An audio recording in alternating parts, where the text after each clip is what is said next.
Hello again. Page 42, section 413. What was the main problem English faced when it triumphed over Latin?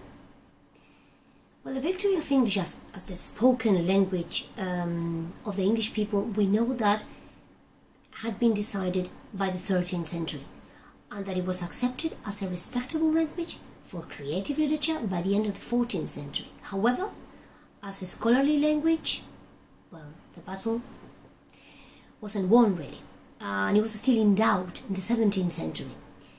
It was over 200 years after Chaucer, well after Shakespeare's death, in the same century that Milton wrote Paradise Lost. We have, for example, two very important scientists, Isaac Newton with his Philosophiae Naturalis Principia Mathematica in 1687, or Francis Bacon with the Novum Organum in 1620. Well, they wrote in Latin, and not because they were narrow-minded, just the opposite. They were really very advanced for their time. They were the one who set the basis of scientific research. However, they wrote in Latin because Latin was still the international language of scholarship, as it happens today with English. For example, Galileo in Poland, or Copernico in Italy, Cartesius in France, they also wrote in Latin. It's not only English that wasn't not valued as a scholarly language, but also, as I said, Polish and Italian.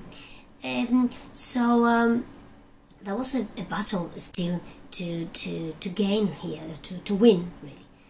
At the beginning of the early modern English period, we have not only the monopoly of Latin, but also that English wasn't considered a prestigious vernacular. French was still considered a very prestigious vernacular over English and over many other vernaculars.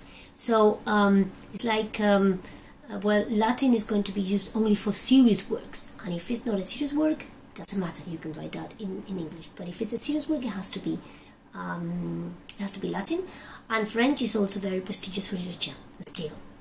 And those that they wanted all the writings to be written in Latin, they had many reasons. The first and most important reason is that these scholars that wrote in Latin, they said that they had been spending so many years studying Latin and mastering Latin that really was a waste not to write in Latin after having spent so many years using that language and studying the language very hard. You have to keep on writing in Latin. But also there were more reasons. First is that they said that English wasn't understood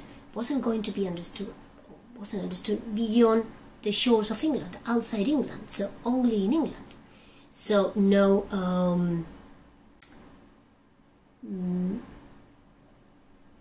validity, we could say, outside England. That also English was changing constantly, and we know that because you've been doing the text on Caxton, so changing constantly, and that the English writing weren't going to be accessible for future generations because the English was going to be understood by future generations. And that the English, and the very last thing was that the English lacked vocabulary, the necessary vocabulary for the learning that they need for the Renaissance, right? This revival of the classic.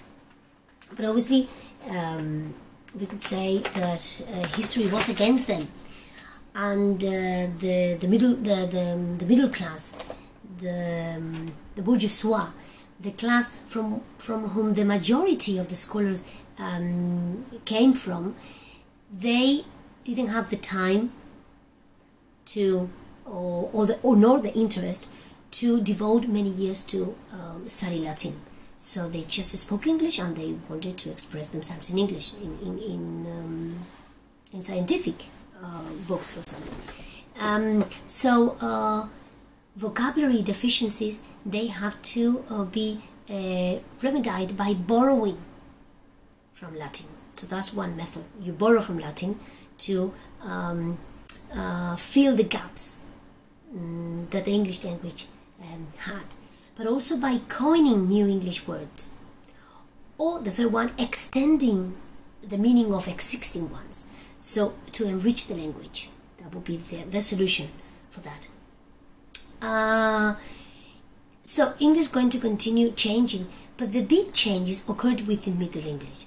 We could really say that in early modern English, the changes in writing decrease.